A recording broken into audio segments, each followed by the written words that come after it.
Bonjour, je suis Jeanne Koudobo, professeure agrégée en didactique des mathématiques et orthopédagogie à l'université de Sherbrooke. Je fais cette présentation en collaboration avec mon étudiante au doctorat, Daniela Fernandez. Le titre de la présentation porte sur la numération de positions décimales dans les manuels scolaires québécois du primaire. Quel savoir en jeu et pour quelle formation mathématique? Mon propos va tourner autour de la recherche qui a été menée. Je vais d'abord introduire en termes de préambule, puis traiter la problématique, quelques éléments théoriques et méthodologiques et présenter quelques résultats. Et je finirai par une petite conclusion. Alors, en termes de préambule, comme je l'ai dit tantôt, l'objet de la présentation porte sur la numération de positions décimales dans les manuels scolaires. Et ici, je vais vous présenter un pan d'une recherche qui a été financée par le FRQSC en 2017-2021. Et il s'agit de saisir les savoirs enseignés de ce concept-là, tel qu'introduit dans les manuels scolaires québécois pour la formation mathématique au primaire. Alors, en termes de problématiques, il faut dire que la numération de positions décimales sert vraiment à désigner les nombres, à les représenter et à opérer sur les nombres. Et lorsqu'on considère ce savoir-là comme un concept, on voit qu'il est imbriqué de différents principes, dont le principe décimal qui permet de couper par 10, la base 10 avec les 10 chiffres de 0 à 9 qui permet d'opérer sur n'importe quel nombre, d'écrire n'importe quel nombre, le principe positionnel et arrimé aussi au principe décimal où la valeur du chiffre dépend de sa position dans le nombre, et le principe d'échange qui intervient dans les techniques opératoires grâce à la retenue et à l'emprunt. Et aussi, ce concept a des caractéristiques dont la structure multiplicative qui a deux interprétations, l'addition répétée et puis une idée d'exponentiation. Et la coordination de ces deux interprétations s'avère difficile pour les élèves en difficulté. Alors, lorsqu'on parle de la numération de positions décimales et de son enseignement-apprentissage dans le cadre de l'enseignement des mathématiques, on constate quand même qu'il y a des défis et des défis. D'abord, la complexité de ce concept-là, à cause des multiples savoirs que je viens d'énumérer, qui ont été mis en exergue dans différentes recherches, dont les miennes. Et ce concept-là se trouve au cœur de l'enseignement et au cœur de la conceptualisation lorsqu'on veut construire le concept du nombre et puis aussi les autres savoirs comme, comment dirais-je, les nombres décimaux, la fraction décimale, la mesure, etc.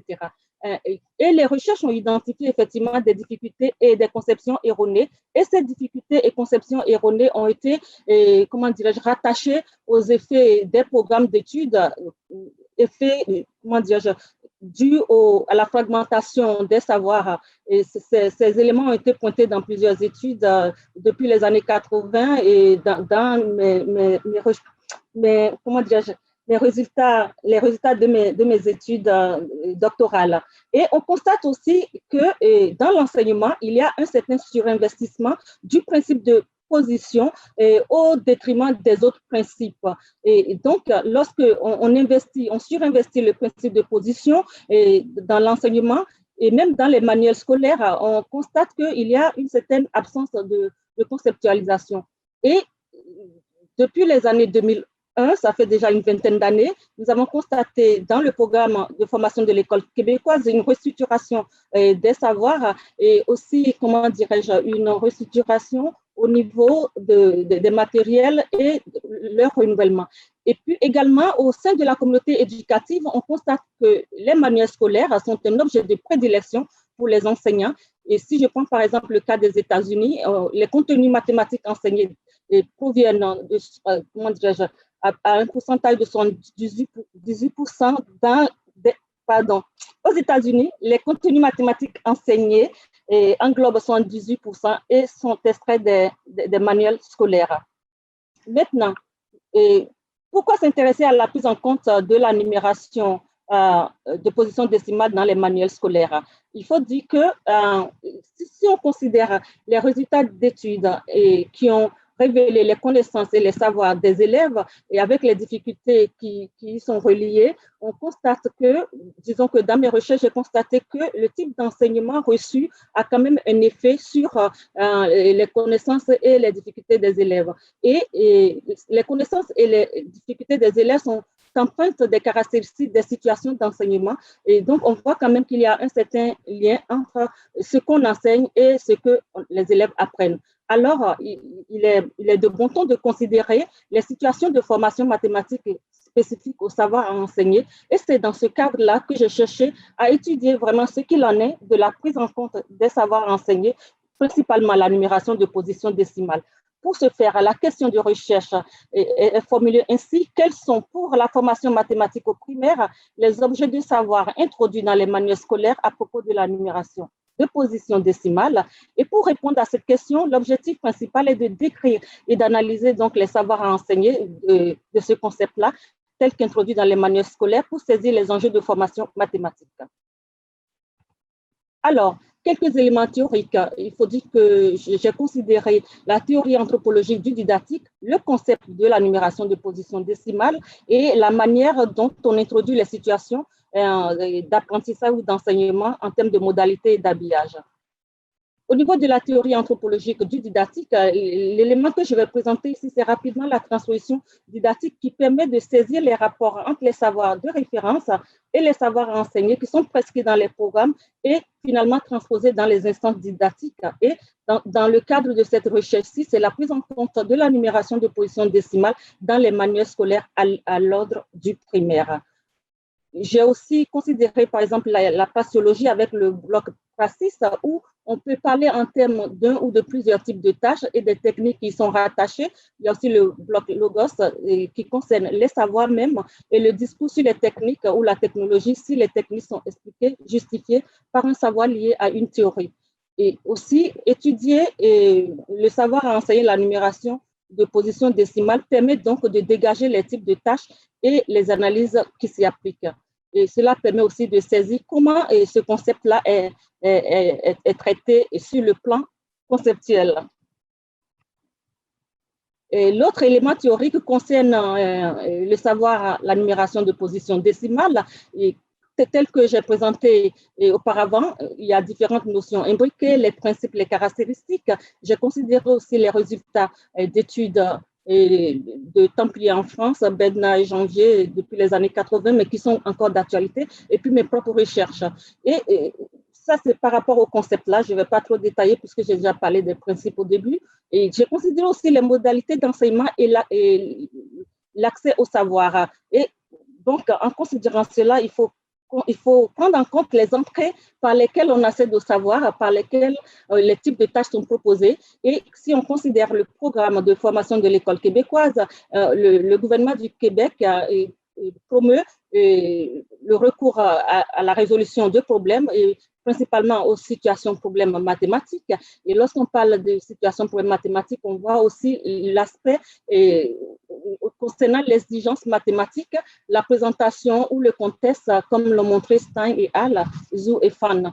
Et il y a aussi les problèmes qui permettent une certaine conceptualisation grâce à l'articulation entre les procédures et les calculs relationnels. Il y a aussi les problèmes simples et calculs, par exemple, lorsqu'on a des exercices d'application qui ne favorisent guère la conceptualisation. Nous avons également l'habillage du problème, et textuel, visuel, contextualisé, mathématique, mais il y a également les types de représentations mises en exergue par Brunner, représentation inactive lorsque ça concerne les actions exercées sur le concret, iconique lorsqu'on traite des dessins ou des images, et puis symbolique lorsqu'on traite des symboles écrits ou à l'oral.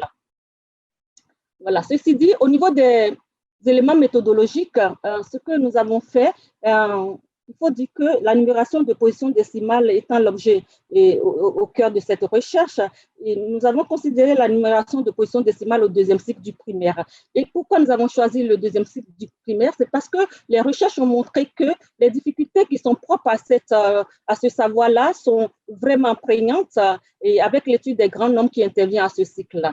Et le fait d'établir des liens entre la numération et d'autres concepts à ce cycle-là aussi pose des problèmes. Donc, c'est quand même important de considérer ce cycle-là plutôt qu'un autre.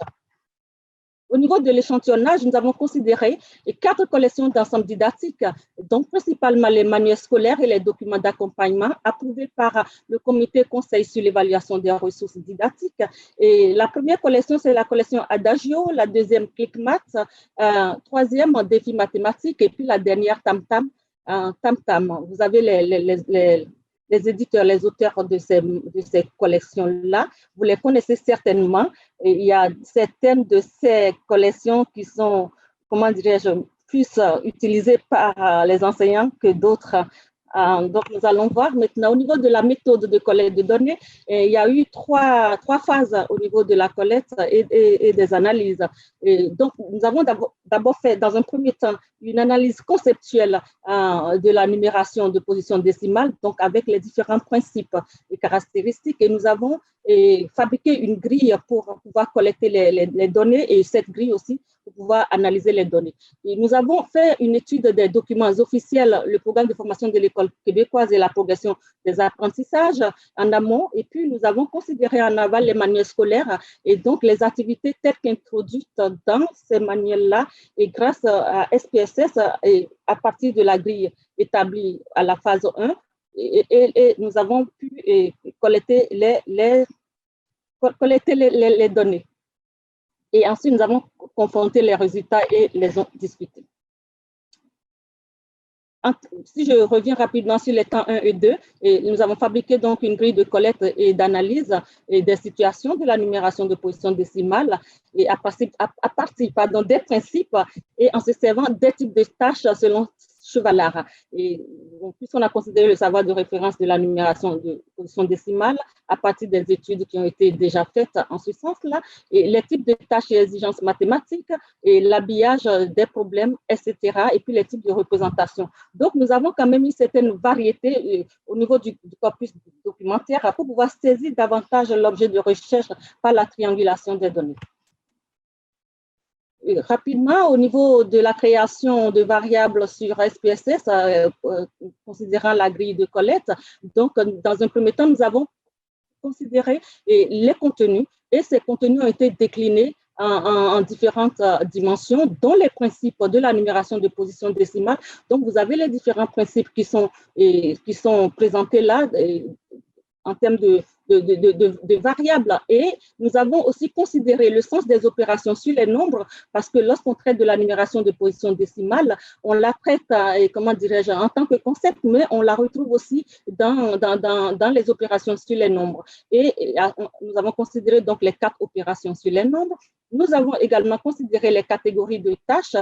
Par exemple, est-ce que la tâche concerne l'écriture du nombre en termes de dictée ou l'écriture du nombre en termes d'une suite numérique ou, comment dirais-je, la comparaison de nombres, composition et décomposition, chaîne d'opérations, etc. Et nous avons considéré également, par ailleurs, les types de tâches, types d'activités. Est-ce que l'activité est présentée sous forme d'exercice, sous forme d'un problème, d'une situation problème, etc.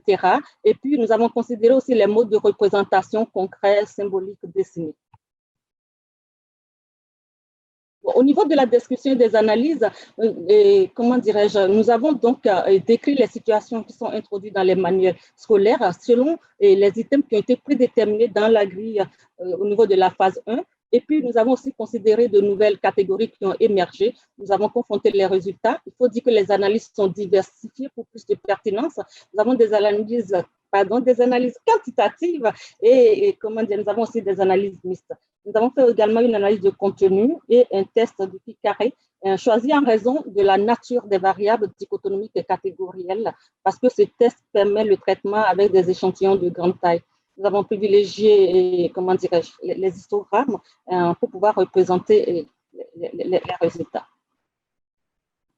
En termes de résultats, je vous présente ou nous vous présentons ici quelques résultats.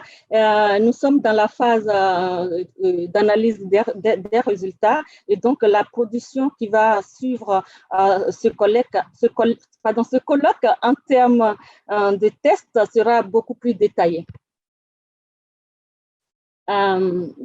Si je montre rapidement, au niveau de l'analyse descriptive, nous avons considéré les manuels scolaires de 3e et de 4e année confondus pour relever le nombre total d'activités et concernant la numération de positions dans chaque manuel ou dans chaque cahier de l'élève. Et si on prend les différentes collections, nous voyons par exemple que pour le nombre d'activités totales, nous avons dans Adagio 1143 activités qui traitent de la numération de positions décimales, ClickMath 876, Défi mathématiques 676 et TamTam 687.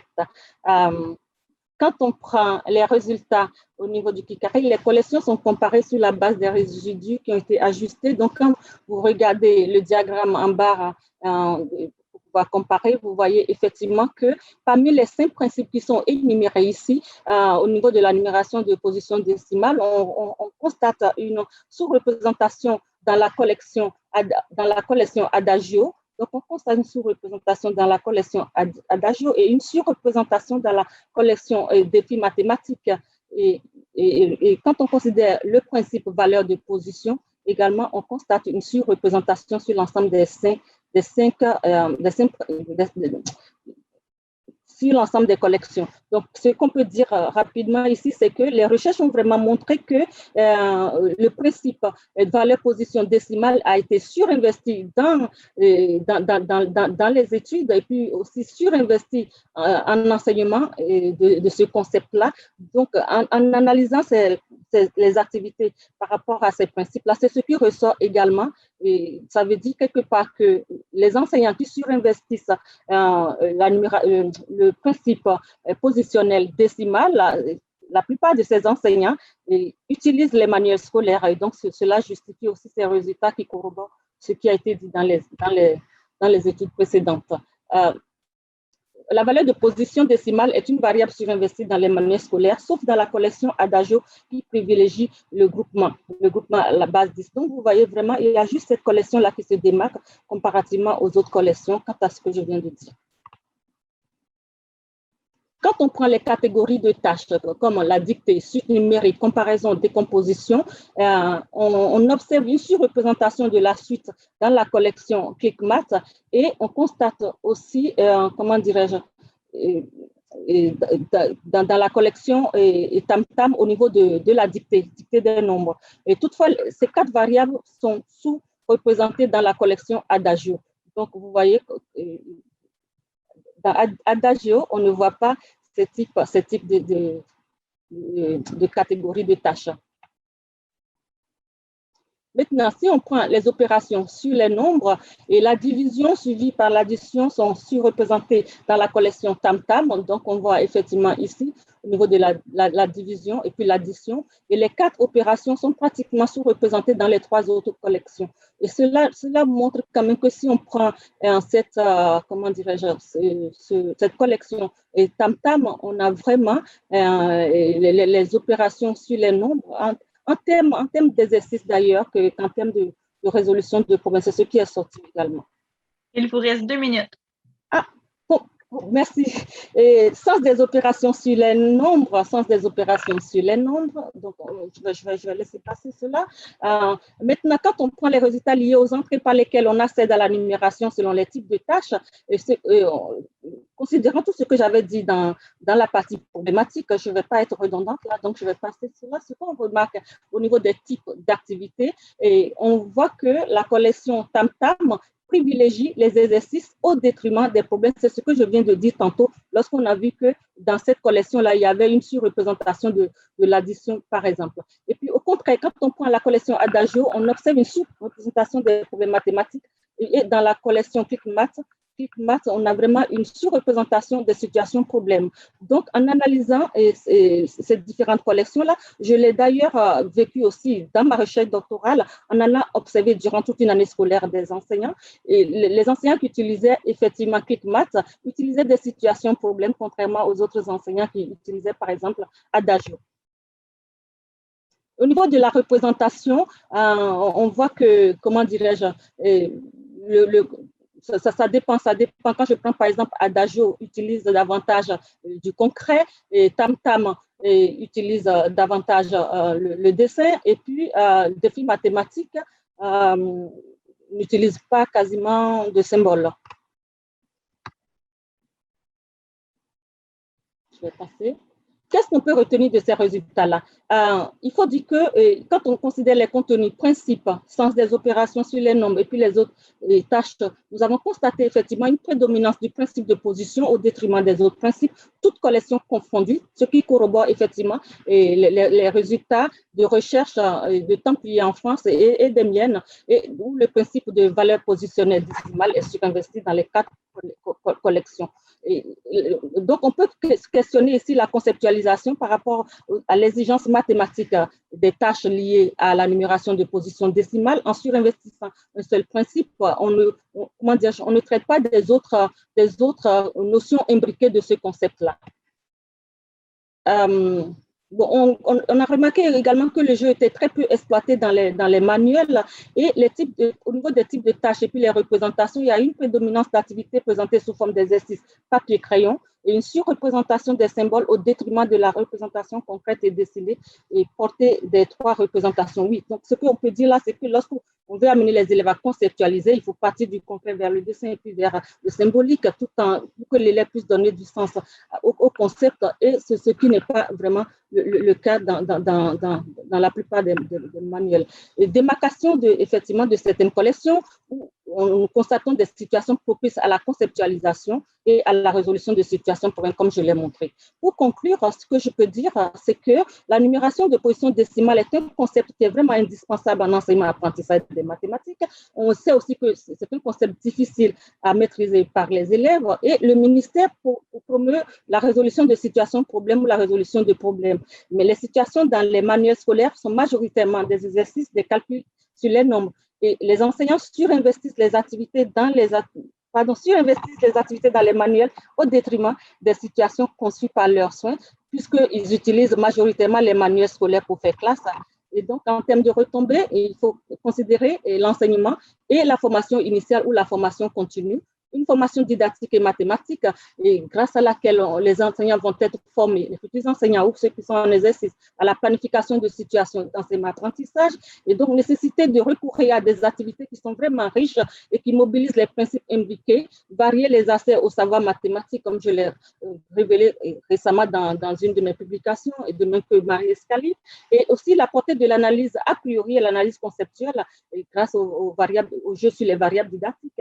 Et en termes de retombées aussi, ce que nous avons considéré au niveau de ce maillon de la chaîne transpositive, au niveau des manuels scolaires, on voit que au niveau du programme de formation de l'école, le programme de formation et la conception des ensembles didactiques des manuels scolaires, et les personnes ressources qui sont impliquées, on devrait avoir des personnes vraiment qui ont une certaine expertise en didactique, en mathématiques, et des professionnels et des milieux de pratique.